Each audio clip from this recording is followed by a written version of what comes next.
These days, big and beautiful images are everywhere in web design. In fact, using large background images can make your website look more attractive and create more user engagement. It has actually been found that image-heavy websites convert better, so that's great news. So you totally have to know how to work with images. And with that, I mean that you should learn how to effectively put text over images. There are a few techniques for doing this, and we are going to go through the most important of them in this lecture. First, the easiest way is to put text directly on an image. The problem is that this only works if the image is quite dark and your text is white.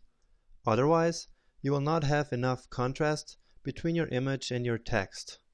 And that's exactly what happens in this website.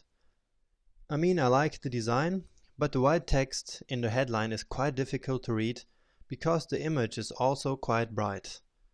So I wouldn't encourage you to use this method because it can make text very difficult to read if you don't make it right. The easiest solution to this problem, we saw before, is to overlay the image with a color. The most usual and of course simple to use color is black, which simply turns the image darker, as in these two beautiful websites. But we can also use other colors as well and create some beautiful effects with them. And we can do even more.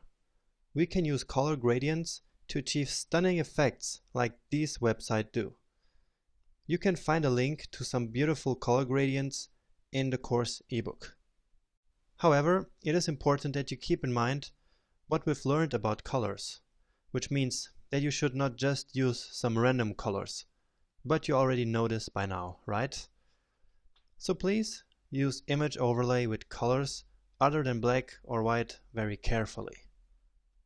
Next, simply putting the text in a box is another easy way to make your text stand out and easy to read, like the designer of this website did. The box should be opaque so that you can still see the image beneath it. In this case, a white color with some transparency was used. You can also make the box black or go with some other color that you selected for your design. Just be creative and you will be fine. Yet another solution to put text on images is image blur, and this is very powerful and also good looking in my opinion.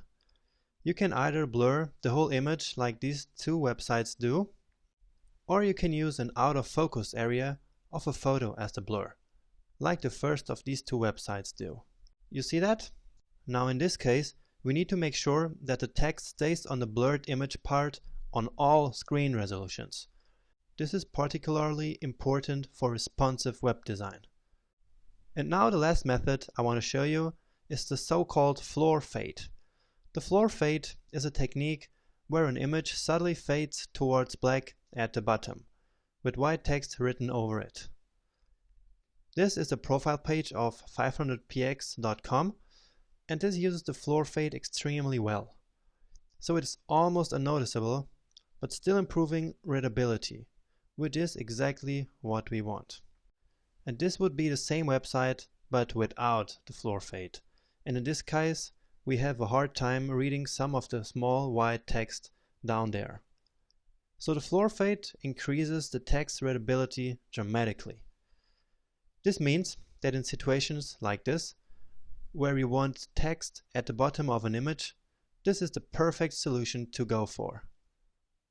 Now you may ask, where do I get amazing images like the ones we saw in this lecture for my website?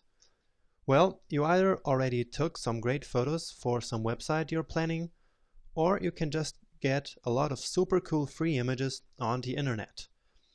There are images for everything you can imagine.